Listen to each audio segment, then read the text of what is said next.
India का mafia, जिसे लोग रेस्टार कहते थे, वो गायब हो गया। किसी को नहीं पता वो जिंदा है या मर गया, मगर उसके जाने के बाद हिंदुस्तान की गद्दी खाली नहीं रही। अब उस तख्त पर दो नाम राज करते हैं, ग्यान भाई और ब्लैक 444।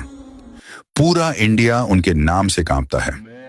बच्चे डर के सोते हैं और माएं दुआ करती हैं कि इनका साया उनके शहर पर ना पड़े। कुछ महीनों बाद ग्यान भाई और ब्लैक 444 अपने अड्डे पर जश्न मना रहे थे। रेस्टार अब उनका दुश्मन नहीं रहा, क्योंकि वो था ही नहीं।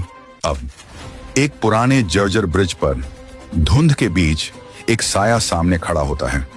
वो कोई और नहीं, ग्यान भाई ही है, मगर ये दूसरा है। ब्लैक 444 की सांसें रुक जाती हैं। ये कौन है? अचानक गोलियों की बौछार, धुएं का गुब्बार, चारों ओर अफरा तफरी मच जाती है। ब्लैक 444 किसी तरह अपने अड्डे पर भागता है, मगर वहां भी कोई उसका इंतजार कर रहा है। वही नकली ग्यान भाई। ब्लैक 444 गन उसकी कनपट्टी पर रख देता है। कौन है तू बे? वो शख्स मुस्कुराता है और कहता है, जिसे तुमने ग्यान भाई के पास भेजा था उसे मारने, वो मैं था। मगर वहां जो हुआ वो युद्ध नहीं, नरक था। मैं जिंदा बच गया, मगर उन्होंने मेरी रूह जला दी। ग्यान भाई ने मुझे पकड़ लिया, टॉर्चर किया, और मैंने तुम्हारा हर प्लान उगल दिया। ब्लैक 444 के पैरों तले जमीन खिसक जाती है। दूसरी तरफ असली ग्यान भाई अब अपने भाई की जगह ले चुका था। वो अब अकेला नहीं था, उसकी अपनी फौज तैयार हो रही थी। उसे पता था अब जंग होने वाली है। ग्यान भाई को एक कॉल आता है।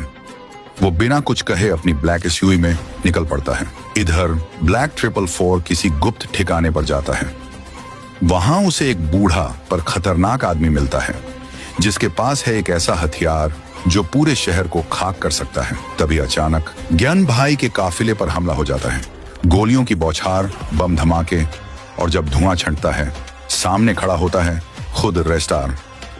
ग्यान भाई घुटनों के बल गिर जाता है, खून से लथपथ। रेस्टार की आंखों में सिर्फ आग है और बदले की प्यास। अब सवाल ये है, क्या रेस्टार पहचान पाएगा ग्यान भाई को? क्या वो बदला लेगा या सच्चाई कुछ और है? और सबसे बड़ा सवाल, रेस्टार लौटा क्यों? क्या उसकी वापसी किसी और तबाही का इशारा है?